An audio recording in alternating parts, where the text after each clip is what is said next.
Hey guys, what is up? Welcome back to my channel. Today I am going to tier rank all the books I read in 2020. So if you guys are new here, I am Kendra. If you're not new here, welcome back. Thanks for watching today's video. We are using 100% natural lighting today, which I usually don't do, but I was too lazy to turn my lights on and I thought this looked good anyway. Anyway, if you want to see what I'm up to on a day-to-day basis, Twitter and Instagram are the best place to do that. And let's just add Kendra Cus.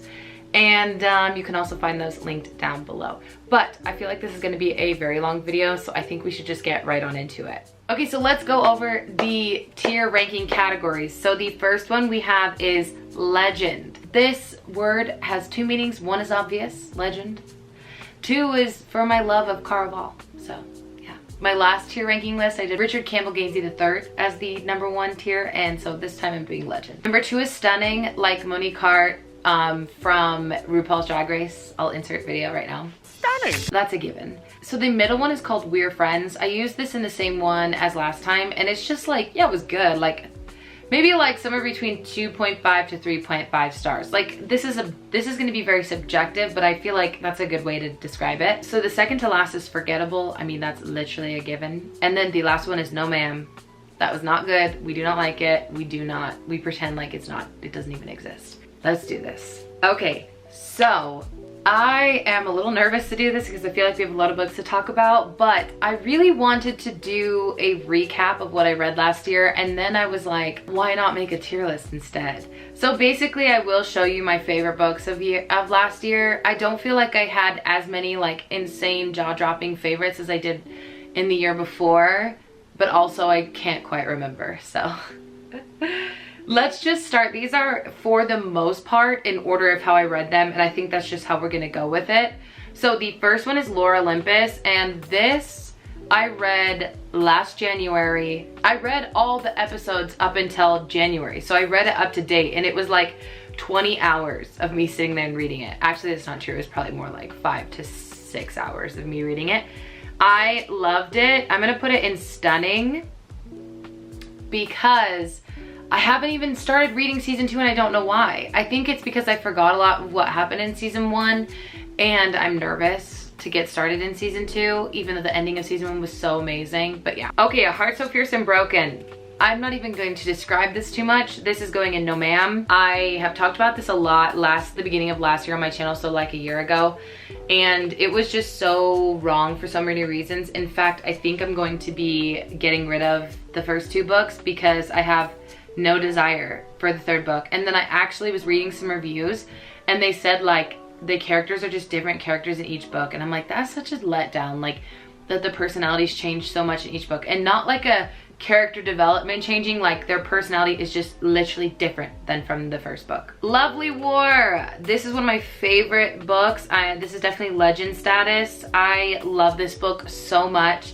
This book, it was very hard to get through, not in like a way of it wasn't a good book, but it was just a lot, but it was so good, and I highly recommend it. It's not young adult. Like in my Barnes & Noble, it wasn't in the YA section. I don't know what it's classified as officially, like on Goodreads or whatever, but it's so good. I highly recommend it. And you know what's funny is I actually was reading it around the same time that I went to see 1917 in theaters. Just having 2 representations of World War I like while I was reading it is kind of crazy. Like it was a very eye-opening experience. Okay, anyway, The Bridge Kingdom.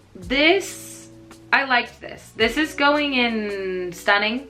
I think I gave this 4.5 stars. The only thing I will say is like the whole premise is she's supposed to like basically like make him fall in love with her and then like kill him and take over his kingdom and take back the bridge, which is like all the kingdoms want this bridge, and his kingdom, they own it because of a previous war and a previous treaty. And you just know from the very beginning, like this isn't a spoiler, but you know from the very beginning that her dad is like the worst person ever. And it takes her so long to like go against her father. You know what I mean? Like it takes her too long to get to that point. And I'm like, we knew he was the worst person in the world from day one. From day one, ma'am. Where have you been? Anyways, I liked it. It's just not a legend book for me. The next one is Emergency Contact. I really like this. I think this is by Mary H.K. Choi. This is going in We're Friends. I had a great time. I read it like in one day. I think I read it when I was on a flight and I liked it. It's very much new adult. It takes place in college and I really, really loved the setting. I thought the way that the two people were connecting and the experiences they shared and the development of their romance was very, very natural and raw and very organic. And so I do really like it and I do recommend it. The next book is Where Dreams Descend by Janella Angelis. I am at a loss. I don't know if I should do We're Friends or Stunning. I'm gonna stick it in We're Friends for now. I really like this book. I think I gave it a 4-star. It's pretty, it does have some pacing issues and it's also pretty clear that it was a debut novel. However, I did really enjoy it and I loved the world. I don't know, maybe it's gonna go in Stunning. I'm gonna put it in Stunning because it's a good book and I am excited for the sequel and I do love all like the 3 main characters. There's just a lot going on there and I really enjoyed it. Strange the Dreamer, this one's an easy one. It's going in Stunning. I still haven't read Muse of Nightmares and it's been over a year since I finished Strange the Dreamer. Strange the Dreamer is a very big, heavy book. And I don't mean in like actual like weight, because yes, it is big and heavy, but like it's a very dense story and it's a very slow moving story and I liked the story a lot. But at times it was like, okay, this is like, I need to take a break kind of thing. So it did take me like 2 weeks to read, I think. Really liked it. Need to read the second one. The ending like made me cry. That's where I stand with that. Traitor Queen, this is the second to The Bridge Kingdom. It's gonna go in the same category. It's stunning. It was a great sequel. The only thing I will say is, without giving away spoilers, it wrapped up a little too quick for me. Like the things that happen at the end of The Bridge Kingdom were obviously kind of monumental to these 2 main characters. And so at the start of Traitor Queen, there's a lot of turmoil, I guess you could say. And that turmoil went on for so long that the resolution was so short. And I loved it. I thought it was so good, but I do think they should have added maybe like 3 or like she should have added 3 or 4 more chapters at the end of like resolution. And that's a lot of chapters. So maybe like 2 to 3, but do you know what I mean? I don't know. The next one is Harry Potter and the Order of the Phoenix. This is by far the worst Harry Potter book. Well, I don't know, because I think also Chamber of Secrets isn't that great either. But this dragged on for so long. I've read all the Harry Potter books before, but I was going through and rereading them, and then with everything going on with Miss Joanne, I've put that off to the side. And I did finish this one last year though. I think I'm gonna put this in We're Friends, although sometimes I do think it's forgettable. The movie is a great time. The book, you could have cut that book in half and still gotten the exact same point across. Like you could have literally just taken chapters out and still gotten the same point across. Like I'm dead serious. Okay, next book is Oath Taker by Audrey Gray or something like that. Yeah, I DNF'd this at like 60% and I just didn't care anymore. It's not even forgettable. To me, it was just bad. It was like a Sarah J Maas ripoff, but with like no character development, with like what even was the plot. It wasn't great, to be honest with you. And if you like that book, I'm not trying to like diss on it. I'm just saying like I genuinely was lost as to what even was going on. Was there anything going on? Like there really wasn't. And there was no chemistry between the like main character and her love interest. The next one is the manga Sailor Moon, the first one, and I liked it. It wasn't anything fantastic. I did like gush over the moments between Sailor Moon and Tuxedo Mask, and there is a little more development in this, and I really enjoyed it. But I'm gonna just put it in We're Friends because I just think comics and mangas and graphic novels, I enjoy them, but they're nothing for me to write home about. I just don't think there's enough, because I'm such a character-driven reader, there's not a lot of character, like deep, intense, like inside their mind moments that you can have in a graphic novel. That's just the fact of the matter. So I just don't ever latch onto them hardcore. The next one is Crescent City, House of Earth and Blood. What is it called? It doesn't matter. I really liked this at the time, and I'm stuck in between We're Friends and Stunning. I'm going to read the sequel whenever it does come out, but I'm gonna have to reread the book. And then that's a 900-page book or something like that that I'm gonna have to reread, and that's a lot. That's a lot of commitment, which means it's probably like a 35-hour long audiobook, and that's just a lot. But I did like it, but the thing is, a couple months later, or even less, I just didn't find myself thinking about it that much. So I think it's gonna have to go in We're Friends. Do I think it's a good book? Yes. But I don't think I had an insane connection with it, and that's why like a month later I kind of just didn't think about it very much, you know? I don't know. All the Stars in Teeth. Who is this by? I think I realized I kept forgetting to say who the books are by. Oh, Adeline Grace. It is what it is. I'm sorry. But this is We're Friends. I don't know if I'm gonna read the second book though. It did just come out like a couple weeks ago or like a week ago or whatever, and I don't think about it anymore. I don't care. I don't remember enough, and then I'd have to go back and reread some of it, and then it's just like I don't have that energy or desire. So yeah. The 100,000 Kingdoms by N.K. Jemisin. I love this book so much. It is going straight up to legend for me. This was a 5-star read instantly. I loved this so much. The connection between Yena and Naha is just incredible. I loved the mythology and the lore and the world. I loved how human the gods felt in this world, and it was just so well done. I haven't continued on with the series. I want to, but the first book deals with like such a large thing, like a world-ending thing, and then the second book doesn't, and so it kind of, from what I've heard, they feel very different. I do want to read it, but I don't know, we'll see. House of Salt and Sorrow. I really like this. I'm gonna put this in stunning. I had a great time reading this. I'm definitely somebody who enjoys thriller / horror, and I love it when there can be like a little bit of romance mixed in. Like that is everything. I do love that, and I had a great time reading House of Salt and Sorrows. It wasn't that spooky. I kind of wish it was a little spookier, but it was a great time. And I can't wait to see what the author puts out next. What's her name? Erin A. Craig. She's got a book coming out this year, and I really want to read it. I'm kind of hoping there's a little bit of romance in it like there was with this one, but I guess we'll see. Okay, the next 4 books are the Raven Cycle series. These were all legend tier for me. Like, obviously it made a massive impact on my year last year because I ended up rereading the first 2. I haven't reread the Blue Lily, Lily Blue, or the Raven King just because I kind of got in a reading slump. But I loved these books so much. I love this series so much. It just meant a lot to me. The next is The Invisible Life of Addie LaRue. And if you know anything about this, I did give this 2 stars. I talked about it in previous videos. That's what my review says on Goodreads. I didn't love it. I felt like I had literally no connection with Addie. I did not care about her life. Her backstory dragged on for way too long. And we're supposed to be super intrigued by this, I forget what his name is, like Luce or Luke or whatever you call him. But we are not given like a backstory of his. We have no idea where he gets his powers from, why he's a god, whatever. And it just, there were so many things that fell flat for me, and I was so excited for it. And I did get it as an arc, and so I read it in May instead of like October when it came out. And it was just such a letdown. It wasn't for me. Fact of the matter is, I can see why people like it, not for me. So for me, I'm just gonna put it in forgettable. I think, again, I can see why people like it. It's not for me, it's never gonna be for me, and that's just the fact of the matter. All right, moving on, we have Radiance by Grace Draven. I loved this book so much. However, it's not legend. I don't know, maybe it is. I think I gave it a 4.5. I'm really picky with books. I'm kind of a harsh critic of like media in general, like books, movies, and TV shows and stuff. I don't know, maybe it's because I have such high expectations. I loved this though. It is one of the sweetest romances I've ever read, and I'm not a soft romance person, and this was so soft and so incredible. So it definitely like teeters between legend and stunning, but I think we're gonna have to move it to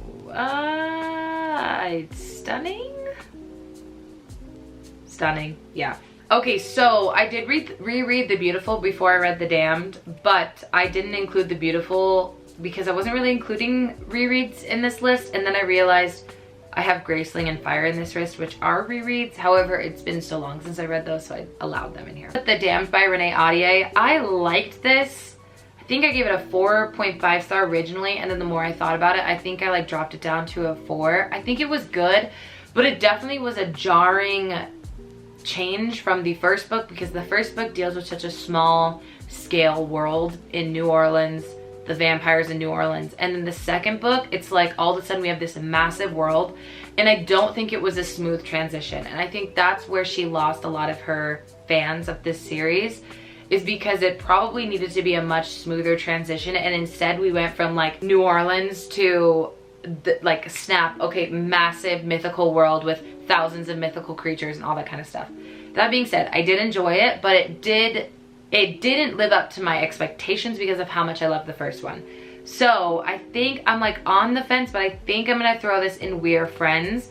But just know that I do like it and I do plan on finishing the series, but yeah. Okay, the next one is Ruthless Gods, and it technically was a reread because I did get it as an arc at the end of 2019, but I am going to put this in Legend. It was one of my favorite reads when I read it. It was one of my favorite books. I'm still obsessed with this series. I cannot wait for the final, which I do have an arc of, but I'm trying to get around to it because I kind of want to reread the entire series or re-listen to it or something. I don't know.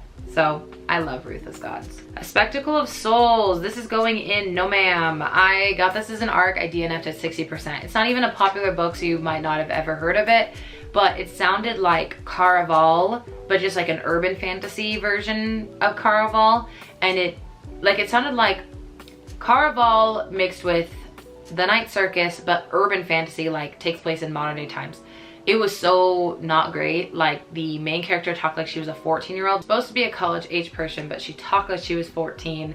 The plot was all over the place. The perspective jumped back and forth, and so it was so hard to figure out whose thoughts we were hearing at that time. Anyway, moving on. Get a Life, Chloe Brown. I love this book so much. It's going right into stunning. I mean, I don't really have anything else to say about that. It's such a good book. It's funny how they got better and better with each book, but I'll say more on that later. The Scorpio Races by Maggie Stiefvater. This is going straight up into Legend. This became one of my favorite books of all time, which is so interesting because it was published back in 2012, I think. So it had the potential to be outdated at this point since, you know, young adult fantasy, young adult themes in general shift so frequently. You know, stuff changes so much as far as like what young adult readers want to read.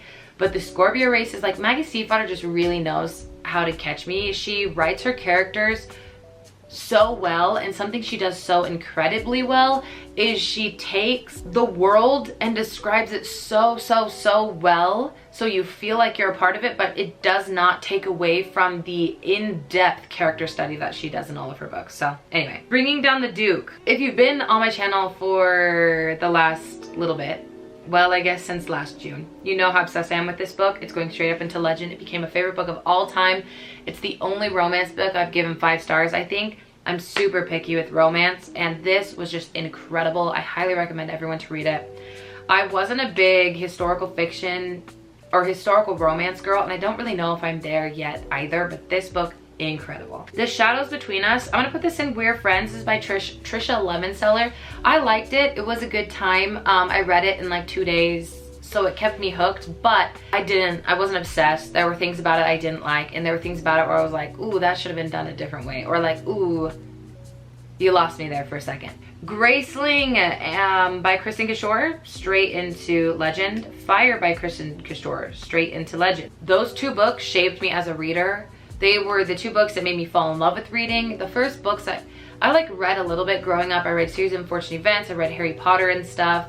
And I read like Nancy Drew books in elementary school, but I wasn't like a massive reader until I started reading Twilight at the beginning of high school. And then that was fun, but I was obsessed with Graceling and Fire. And so those are going into Legend status. Also, something interesting to note is they do hold up. Like, these are written like Graceling came out in like 2008, so it was like 13 years ago almost, and it was still just as incredible when I read it in June of last year as it was the first time I read it.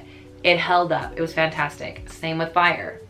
The Unhoneymooners by Christina Lauren. I liked this, but I hated the third act conflict, and I want to say We're Friends, but it's almost like forgettable. And I'll touch on this later because there's another Christina Lauren book here. I don't think Christina Lauren, they're the authors for me because I did not vibe with their books. I do think the first 75% of this book was so well done, but it was like the last 25-30% completely lost me, despised it. Like, I hated the third act conflict and the way it wrapped up. A Rogue of One's Own. This was a bit of a letdown because of how much I love Bringing Down the Duke. I did get an arc of this early, so I read it like, I want to say like in July, and I think it came out in September. This was a letdown. This is going in We're Friends. The main problem with this book is that it's like obviously a romance, but there was little to no flirting, even up until the 50% mark. There was so much about her as a main character, but it wasn't that interesting. And yeah, they didn't have a lot of chemistry. I didn't love them as a couple, and I just forced myself through it because I loved the first one so much. I don't think it's a bad book, but compared to the first book, it's like nowhere near that level. The next one is Worst Best Man. This is kind of in between Forgettable and We're Friends. I don't have a lot to say about it other than the fact that like it was a good time, kind of, but basically the smut scenes, there was too much talking, and so that instantly took me out of it. And he was a very unrealistic love interest, and I just didn't like it. I think I'm just gonna put it in Forgettable because I think I gave it 3 stars, but it probably would be a 2.5 looking back on it. I don't think it was a bad book. I just personally didn't vibe with it. Take a Hint, Danny Brown. This is going in Stunning. I really, really liked Take a Hint, Danny Brown. It was even better than Get a Life, Chloe Brown. And I just think Talia Hibbert does such an incredible job of like making the modern, normal world feel fantastical with the way she writes. It's such a beautiful way of writing, and it makes you feel like you're a part of this different world, even though it takes place in the same world and they use the same stuff that we do and they use the same lingo or whatever. But her writing makes things feel so fantastical, and I love it. Also, Danny and Zaf had the best chemistry. I loved it so much. A Song of Wraiths and Ruin. I don't even remember who this is by. I didn't love it. I DNF'd it at 60%. I'm gonna have to put it in no ma'am. It was pitched as if Aladdin and Jasmine, but they're meant to kill each other. They don't even meet till like the 55% mark. And it's insta love. And so it really threw me off. And a lot of the reviews said the last 20% was incredible, and that's when it picked up. But it's like, I'm not reading a book 80% of the way to not enjoy it, to just enjoy the 20%. So I did end up DNFing it, and I stand by that decision. But I don't think it's a bad book. It wasn't for me. This Is How You Lose the Time, War. Oh, I have to shout because it's one of my new all-time favorite books. This is a kind of like a novella, but I don't think it's classified as a novella. But it's like a 200-page sci-fi story, and it was everything to me. It is about these 2 people who are basically like spy agents, I guess you could say, for their sci-fi organizations. And it's like literally they have to jump back in time to make sure certain events go the way that they do, and these 2 agencies are literally like trying to beat each other at this. So I had to delete some footage off my memory card, so I don't even know what I was saying last, but it's about these 2 agents who are up against each other, and there's so much tension and pining, and the romance is impeccable, and the way they leave notes for each other is insane. So it's a new all-time favorite. I ate it up. I loved it so much. The next one is Axiom's End by Lindsay Ellis. She is a YouTuber if you don't know anything about her. I loved this book. It wasn't like a new legend status book, but it's going in Stunning. I thought it was fantastic. I fell in love with an alien that doesn't even look like a human. And so I think she did a good enough job of getting me into the book. It's a sci-fi that takes place, I think, in like 2008. It's like Bush era United States, and so it's a not a historical fiction. What do they call it? I don't know. It's really good though. It's a great sci-fi. It's about like, what is it called when you talk to aliens for the first time? First something or other. I'll put it on the screen. I'm struggling right now. And it's about the government trying to keep it under wraps. And anyway, I really liked it. It was like a 4-star for me. I'm really excited for the sequel this year. Goddess in the Machine. I forget who this is by, but this is going in Stunning. I really like this. I'm really into sci-fi now.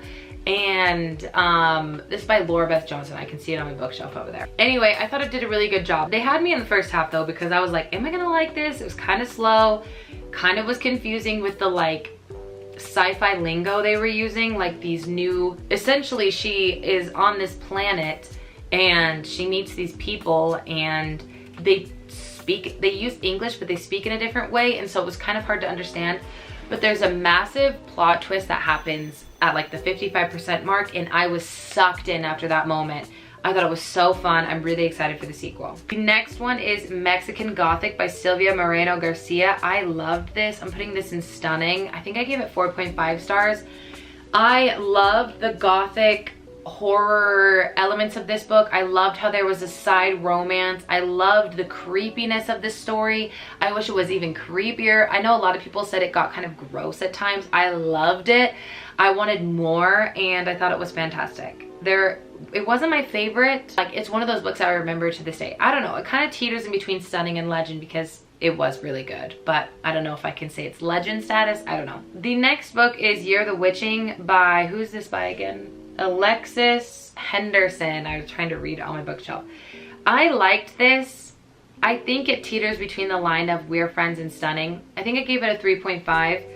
I hated the atmosphere of the puritanical society. It made me feel icky inside, like I hated the church aspects to it. But at the same time, I loved her story, our main character's story, and I love that there was a little romance, and I love that it had very dark, bloody themes. I thought it was just going to be a standalone, and then at the end they made it very clear that there's supposed to be some sort of a sequel. So I will read the sequel when it happens, but yeah. These Violent Delights by Chloe Gong. I think this is stunning. I think it was unlike anything out there, and I think it was really well done. However, I think it was also pretty clear that it was a debut novel, and also it had pacing issues. Like the first 20% I was sucked in, and then, or maybe it was like the first 30%, and then it's lulled so bad between like the 30% mark and the 70% mark. And so it took me like it took me probably an entire week to get through, mainly because of that. And then 70% till the end, it was super fast paced again. But I think the pacing issues is what really made me be like, okay, that's only a 4-star for me. From Blood and Ash and Kingdom of Flesh and Fire, these are going in stunning. I'm not gonna lie, I was addicted to these, and I read from Blood and Ash in one day, and that's a big book. And then Kingdom of Flesh and Fire, I think I read in like 3 or 4 days. It was one of those situations where I was obsessed, but I also knew there was a lot of faults. Like, as I was reading, I was like, ugh, I don't know if I like that. But at the same time, I was like sucked in. So I think I gave them 4 stars each. Maybe a 4.5, I'm not 100% sure. Really fun books, love the fantasy, love the romance, but there were some points where I was like, I don't like that. You know what I mean? I don't know. Majesty is going into No Ma'am. I think if you have read this, you probably know what I'm talking about, but I think you're either gonna really enjoy it or hate it, and there's no in between because it basically reverses everything that happened in the first book, and I hated it. And I DNF'd it at 60%, and I looked up some of the spoilers, and I was really glad I DNF'd it because it was already infuriating me, and so I needed to get that out. Aurora Rising, I love this so much. I'm putting this in stunning. I think I gave it like a 3.75. I don't think it was the best book I've ever read, but I did like it a lot. It was a lot of fun, and I'm really into sci-fi, and I love the found family aspects of it. Well Met. This is one of my favorite romances of the year. I'm gonna put this in legend. I don't think I gave it 5 stars, but I loved this book so much. I love that it took place in a Ren fair. I love that it made it feel like a fantasy, even though it wasn't, because when they were at the Renaissance fair, which they were for a good portion of the book, he was acting like a pirate and she was acting like a wench, like a barmaid, and it made it feel like fantasy even though it wasn't, and their romance was incredible. I love Simon so much. Well Played is forgettable. I think I'm gonna get rid of the book because it was a letdown. Like, Well Met was so good and Well Played ended up being such a letdown. Well Played has a catfishing plot, and I hated that about it. And then when they finally do talk in person, there's not a lot of chemistry. So yeah, I'm gonna put that in forgettable. Aurora Burning. This is going right next to Aurora Rising in stunning. I loved the sequel. I thought the sequel was even better than the first book. And it did have like a little bit of interesting pacing issues. It wasn't really poorly paced. It was just like the 40% to the 60% kind of lulled, but it wasn't that bad. It was still a lot of fun. I really enjoyed it. Yeah. Act Your Age, Eve Brown by Talia Hibbert. This, I'm on the fence between stunning and legend, but I think I'm gonna put it in legend. This was definitely the best out of all the Brown sisters novels. I was lucky enough to get an arc of it. I think I read it in like October or November of last year. I ate it up so quickly. It was so good. I loved the connection between, what is his name, Jacob, and what's her name, Eve? Yeah, Eve. And I loved the topics it tackled and the real life situations it tackled, and it was just so well done. So well done, and it comes out soon. Please keep it on your radar. Probably even pre-order it. The next one is Cinder. I enjoyed this. Wasn't my favorite book. I think if I read it when I was like 18 to 22, I would love it even more. I'm just gonna put it in We're Friends. I did continue on with the series, but I do see that there was a lot of faults, and it definitely was very, very, very YA, which I can't fault it for because it's a YA book, but as like a 27-year-old, it felt a little too YA for me at times. A Touch of Darkness. I don't know where to put this because it's in between Stunning and Legend. But it's one of my favorite romancers, so I think I'm gonna put it in Legend. Well, let's just, okay, fine, Legend. It's so good. I love the Hades and Persephone retelling. I ate it up so fast. I read it in less than 24 hours. I was addicted to it. Down Comes the Night was an arc I read. I think it comes out this March. It is a gothic horror, like a young adult gothic horror, and there is a romance in it. It was very cute. The romance ended up being a lot softer than I would have expected from a gothic horror novel, but I really liked it and I loved the setting, and I'm gonna put it in Stunning. The Inheritance Games. I DNF'd this at 60%. That seems to be a common time I DNF books. I think I held on to it for a little longer than I should have because I was definitely uninterested for a long time with it. I just don't think it was the book for me. It's marketed as kind of like Knives Out, and I didn't love Knives Out. I know, shocker, a lot of people did, and I'm sorry. But the best part of Knives Out was Chris Evans for me, and that was about it. So it just wasn't the book for me. I'm gonna put it in Forgettable because I don't think it was like a no ma'am situation. I just know it wasn't for me. King of Elfhame, How the King of Elfhame Learned to Hate Stories. This is a 5-star book for me. This is going straight to Legend. I love this so much. It might have been my favorite out of the series, to be honest with you. It has a lot of like Witcher vibes in the way the story is told because it's told in, it feels very old fantasy style stories, even though these are obviously new stories. Like, this is not old fairy tales, but it feels like old fairy tale style. It was just so good. Felt like old fairy tales. So good. Loved it so much. The next one is A Touch of Ruin, which is the sequel to A Touch of Darkness by Scarlett. What is Scarlett St. Clair? I enjoyed this. I think I liked it just as much as the first one. I was more infuriated with Persephone throughout it than I was in the first one, but I still liked it. I think I'm gonna put it in Legend status, although I do feel like it kind of teeters between Legend and Stunning. The next one is Home Before Dark. I don't think this is a bad book, but this took me 2 months to get through, and it was audiobook. And it's not even that long of an audiobook. It was like a 10-hour audiobook, and I listened to it on like 2.5 speed most of the time. So that shouldn't have taken me that long. It just felt like a chore to pick up, and it felt like it was kind of like a bad ripoff of The Haunting of Hill House, which is one of my all-time favorite shows. And so I think this is just gonna go in like, I don't know, because I feel bad putting it in Forgettable, but it kind of was forgettable in my opinion. The best part about it was the cover of the book. Cover of book is stunning. It's like my favorite colors, black and green. But yeah, I don't know, like I feel bad putting it in Forgettable, but it kind of is, in my opinion, a little forgettable. Also, I don't know if the thriller genre is for me, to be honest with you. I do have another thriller I'm looking to read soon, but yeah, anyway. Okay, Anna Holidays by Christina Lauren. I was so excited for this book because I was like, it's Christmassy and it's a romance novel. I love romance books. It fell so flat. I did read this in less than a day, mainly because I listened to the audiobook. It was like 70% audiobook, 30% physical reading. This let me down though. Like, there was no chemistry between her and her love interest. She was supposed to have been in love with him her entire life, but she never gave us any reasons as to why. Like, we barely knew his personality. We didn't hear any of these things, and it was so boring. Because like, here's the thing. It was like Groundhog Day meets like a Hallmark Christmas movie. Although the plot of her having to keep reliving that same vacation, it just like went away. Like, they never dealt with it again. The last one we saw, like, everything started to go right, and then the book ends. And it's like, okay, well then, like, what? What? Anyway, it's definitely forgettable.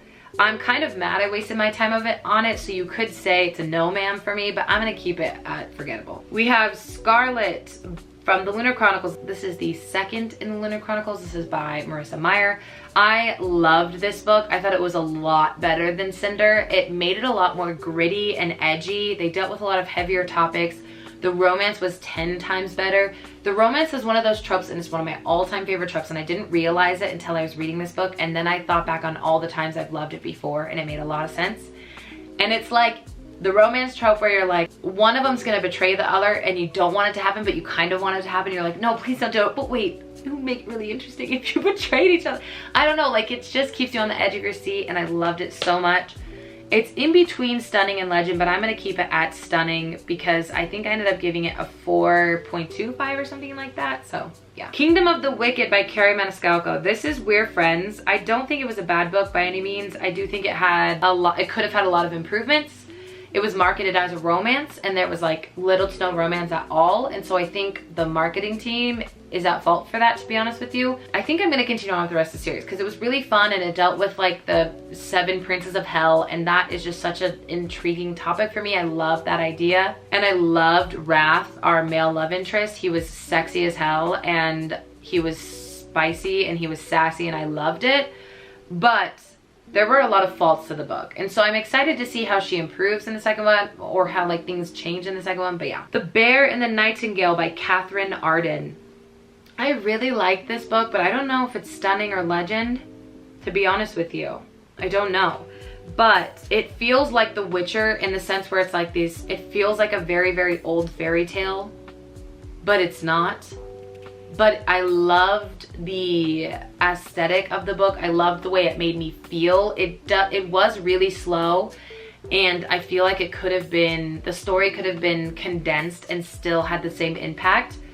So I think I'm gonna put it in stunning, but I did love this book and I do plan on finishing it actually pretty soon, like the rest of the series.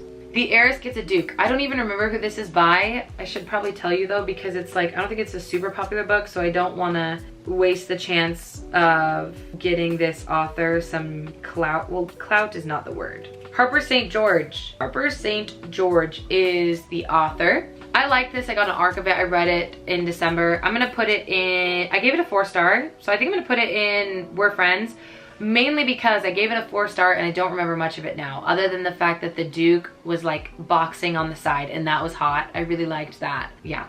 Anyway, and the last but not least book is The Descent of the Drowned, which is going right up to legend. This was one of my favorite reads of last year and it was my last read of last year. I feel blessed that I got to read a 5-star book as the last read of last year.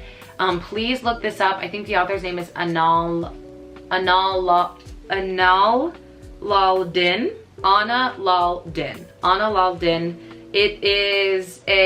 It's set in a colonized Indo-Persian world and inspired by pre-Islamic Arabian mythology. It is phenomenal. It's very dark. Please look up the trigger warnings, please.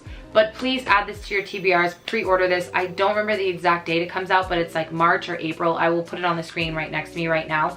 Please buy this book, please read it. If you love character-driven stories, you're gonna love this. If you love like that Arabian is like inspired world, you're gonna like this. And if you like very, very heavy topics discussed in books, you're gonna like this. Please look it up. I loved it so much. One of my all-time favorite books. I cannot wait. I cannot wait until the next one comes out.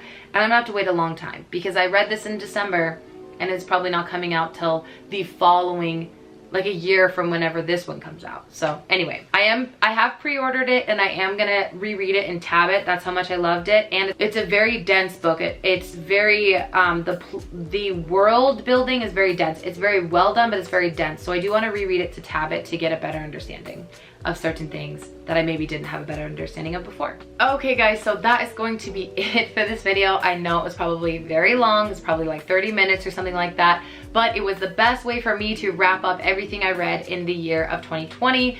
And Flynn wanted to come join this outro, didn't you, Flynn? Except for he's been here for a couple of minutes now. Anyway, I hope you guys enjoyed it. If you did, please give it a thumbs up. And also, if you're new here, if you want to see more videos like this, I talk about books. I love to weekly vlog, and also I like to talk about makeup, which I need to start talking about more again. So anyway, if you want to see that stuff, then subscribe to this channel.